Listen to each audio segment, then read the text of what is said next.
you know, I'm a spectrum adjacent cis intersex presidential candidate who presents as male, more or less, because convenience.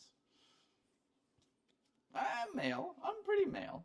Pretty male, pretty much. So, I mean it. I mean, but I don't have to die on that hill. I'm male.